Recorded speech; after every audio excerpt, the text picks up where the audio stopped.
Lentamente, las logias comenzaron a llegar a América Latina y los masones llevaban las primeras sociedades al nuevo continente.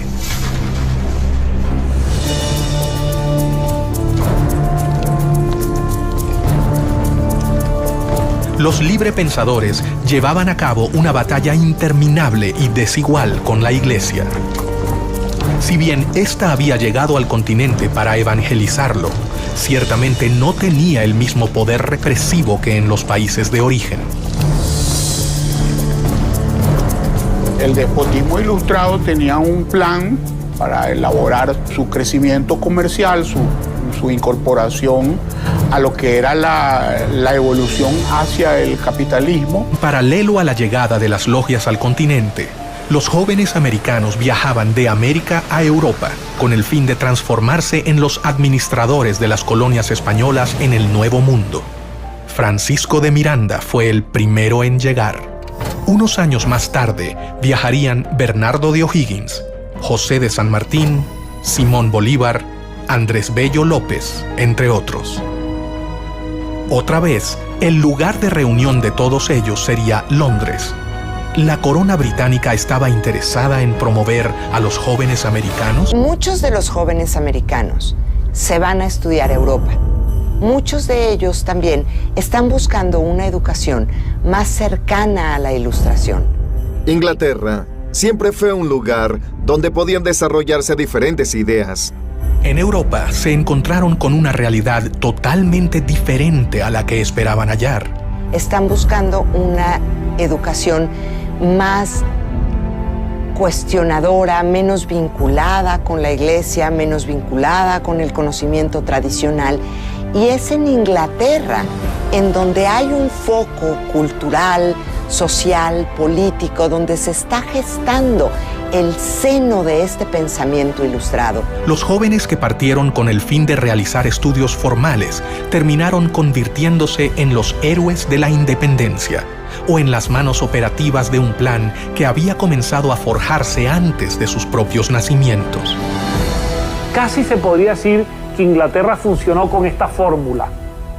Inglaterra le brindaba apoyo a Miranda. Francisco de Miranda, el americano más universal, se convertiría en una pieza clave de los planes independentistas. Miranda es un personaje muy interesante, porque es un personaje que tiene una carrera increíble antes de llegar a América, antes de llegar a tratar de impulsar la independencia de América. Es general del ejército francés, pelea en la Revolución Francesa, pasa por la corte de Catalina la Grande en San Petersburgo, vive en Londres y se conecta y está mano a mano con personajes importantísimos de la política inglesa.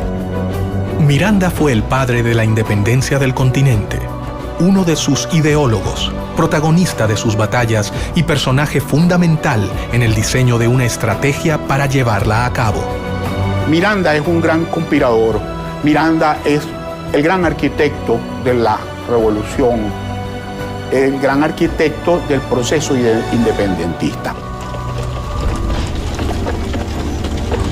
Miranda viajó hacia España en 1771, donde su vida cambiaría para siempre, y con ella el futuro de todo un continente. Sus contactos con la masonería le permite vincularse a Inglaterra para después convencer y sumarse con ciertas masones que estaban convencidos de que era necesario un proceso de emancipación para propiciar el libre comercio contra España. Ya en Europa, el joven Miranda comenzó su carrera militar para obtener el cargo de capitán en el ejército.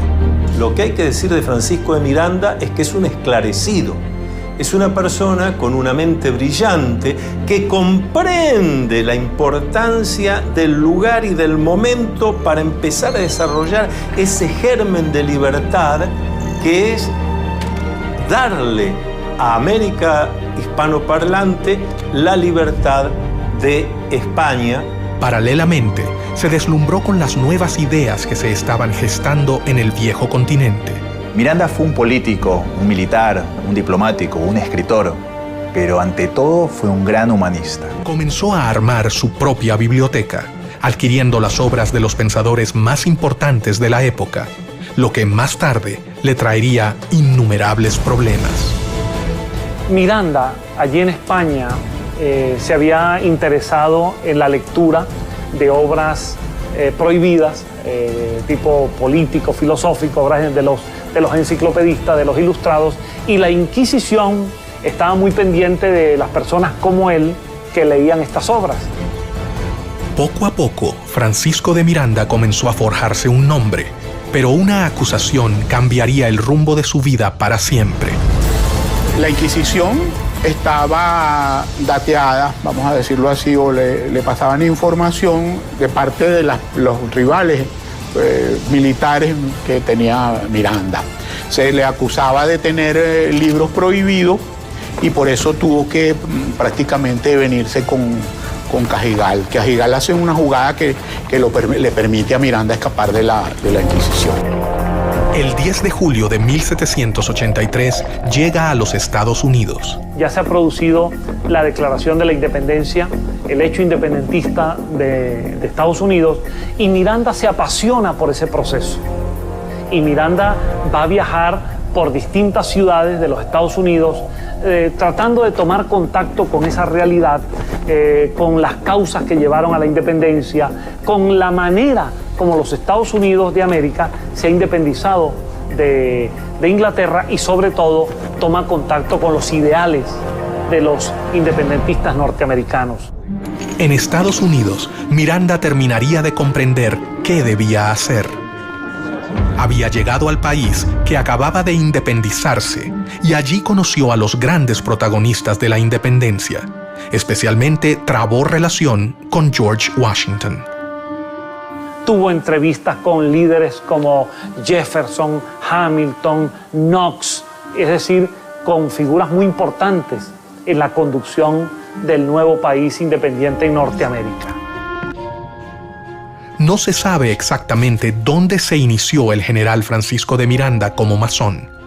Algunos historiadores afirman que fue en 1774, en Madrid, y según el rito York.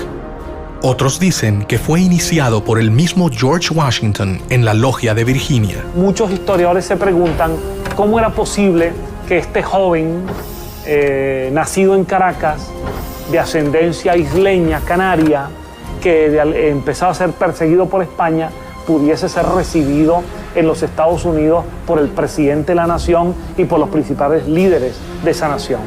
De allí nace, entre muchos historiadores, la posibilidad de que Miranda en esa relación haya estado apoyado por la masonería.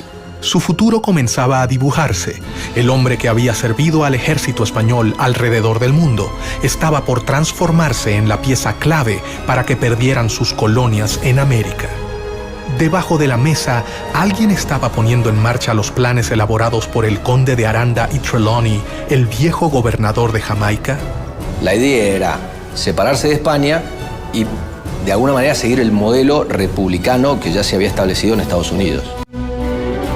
Miranda se ha convertido en masón, comenzando así a conocer las ideas más revolucionarias de la época. Ha vivido la independencia norteamericana de cerca, haciéndose eco de los ideales revolucionarios. Ha sido acusado por el país por el que arriesgó su vida y ahora mira hacia su continente. El futuro héroe de la revolución comenzó a desarrollar cada vez más sus planes para independizar a América, pero sabía que no podía hacerlo solo. Francisco de Miranda fue un hombre inquieto, curioso. Sus múltiples misiones y su vida aventurera lo llevaron a convertirse en masón, donde sus ideas políticas cambiarían para siempre. Había estado en Estados Unidos apenas después de su liberación. Regresaba a Europa y, sin saberlo aún, sería protagonista de otro de los hitos de la historia, la Revolución Francesa.